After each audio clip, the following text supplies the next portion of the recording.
చూసిండో చూడలేదో నాకు డౌటే.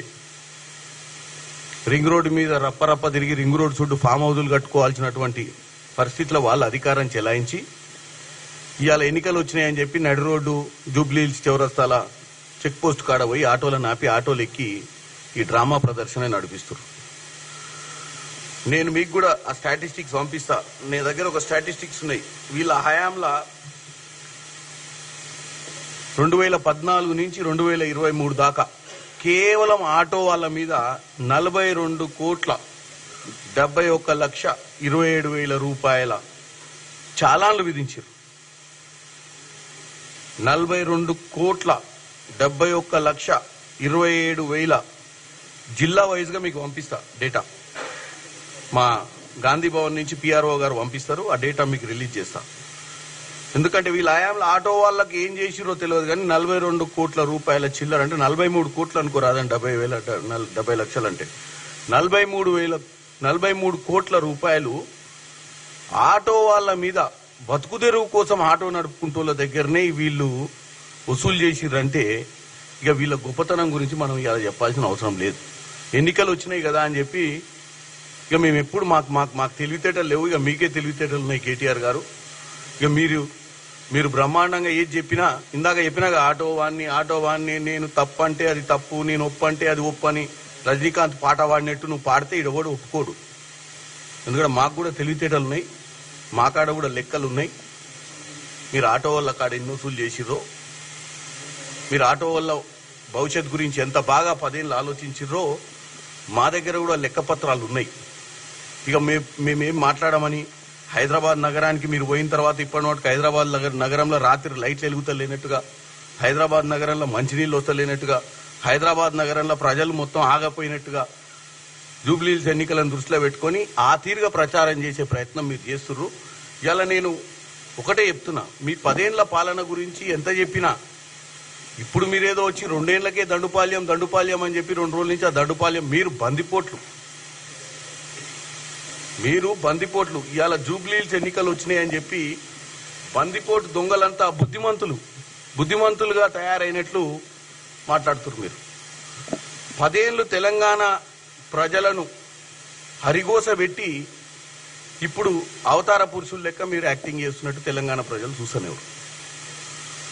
నేను ఈరోజు మీకు ముఖ్యంగా జూబ్లీహిల్స్ కి సంబంధించిన కొన్ని ఇవి కూడా మీకు పిఆర్ఓ గారి ద్వారా ఈ జూబ్లీహిల్స్ కి మేము అధికారంలోకి వచ్చిన తర్వాత జూబ్లీహిల్స్ ప్రజలకు ఏం చేసినామో చెప్పాల్సిన అవసరం ఏర్పడ్డది. కాబట్టి ఈ డేటా నేను తెప్పించుకొని మీ ముందు కూడా ఈరోజు, ఎందుకంటే తెలంగాణ ప్రజలకు జూబ్లీహిల్స్ ఓటర్ మహాశైలకు కూడా అర్థమయ్యే విధంగా నేను ఒకసారి, ఎందుకంటే వీళ్ళు రోజు ఇదే పొద్దున సాయంత్రం మధ్యాహ్నం 3 పూటల ఒకే స్లోగన్ పట్టుకొని తిరుగుతున్నారు.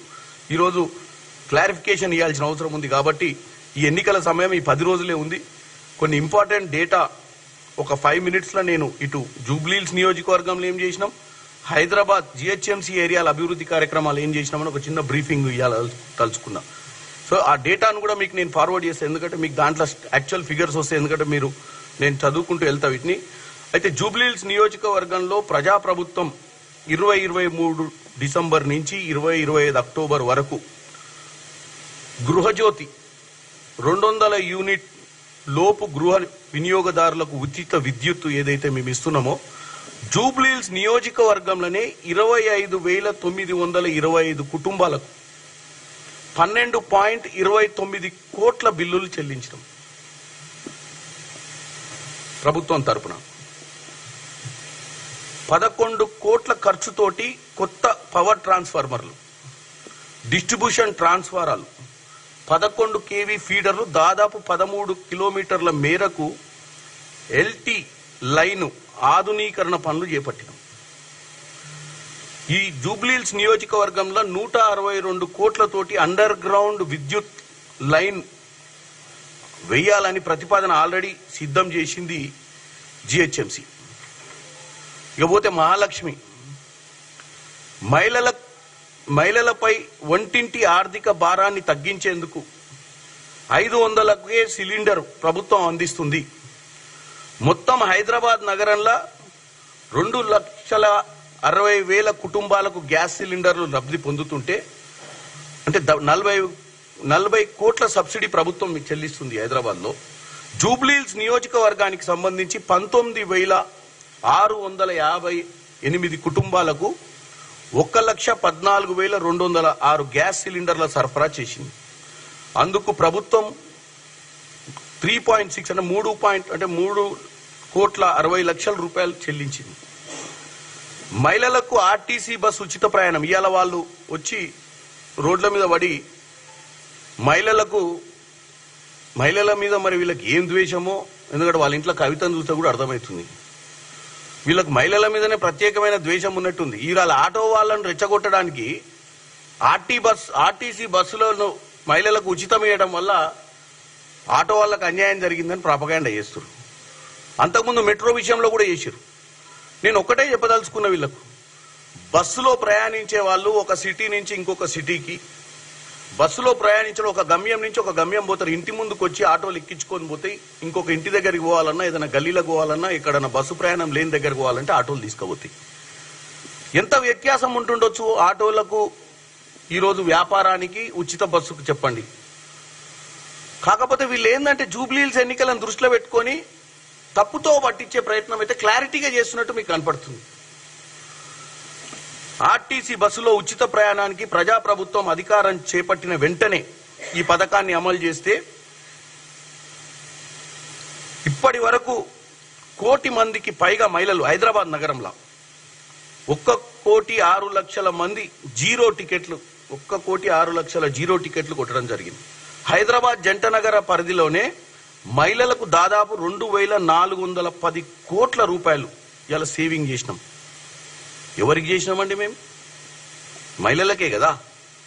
ఒక్కొక్క కుటుంబానికి 4-5 వేల రూపాయలు ఈరోజు ఆర్థిక భారం తగ్గినట్టే కదా మేము వచ్చిన హయాంలోకి వచ్చిన తర్వాత. ఎవరి కోసం? మంచి కోసమే కదా చేసింది. మహిళలను ఇండివిడ్యువాలిటీ పెంచాలని, మహిళలు ఎవరి మీద డిపెండ్ కావద్దనే కదా ఇటువంటి కార్యక్రమాన్ని తీసుకుంది మేము. ఇకపోతే వాళ్ళ హయాంలో ఏ రోజు కొత్త రేషన్ కార్డు ఇచ్చిన దాఖలాలు లేవు. ఇవాళ వాళ్ళు వచ్చి కుటుంబ సభ్యులు అందరూ వచ్చి బీఆర్ఎస్ పార్టీ నుంచి మా మీద ఏడుపులు తప్ప అసలు ఎట్లా చెప్తున్నారు అంటే ఈ 2 ఏళ్లలో అసలు ఏ సెక్రటేరియట్లో ఏం చేయలేదు, ₹1 పని కూడా జరగలేదని చెప్పే ప్రయత్నం చేస్తున్నారు హైదరాబాద్ సిటీకి. మేము పోయిన తర్వాత హైదరాబాద్ సిటీ మొత్తం చీకట్లనే బతుకుతుందనే విధంగా మాట్లాడుతున్నారు. కొత్త రేషన్ కార్డులు 10 ఏళ్ల తర్వాత రాష్ట్రం అంతటా పేదలందరికీ రేషన్ కార్డులు ఇవ్వాలన్న ఆలోచనతోటి జూబ్లీహిల్స్ నియోజకవర్గంలోనే 14,197 కొత్త రేషన్ కార్డులు జారీ చేశారు. జూబ్లీహిల్స్ నియోజకవర్గంలో ఇప్పటికి ఉన్న రేషన్ కార్డులు అదనంగా కొత్త రేషన్ కార్డులు ఇవ్వడంతో పాటు ఇప్పటికే ఉన్న రేషన్ కార్డులు అదనంగా 8,120 మంది పేర్లను కూడా కొత్తగా నమోదు చేశారు. మరి ఇది జూబ్లీహిల్స్ ప్రజలకు మంచి చేసినట్టు కాదా? మీ హయాంలో మీరు చేయండి, మేము చేసిందే కదా.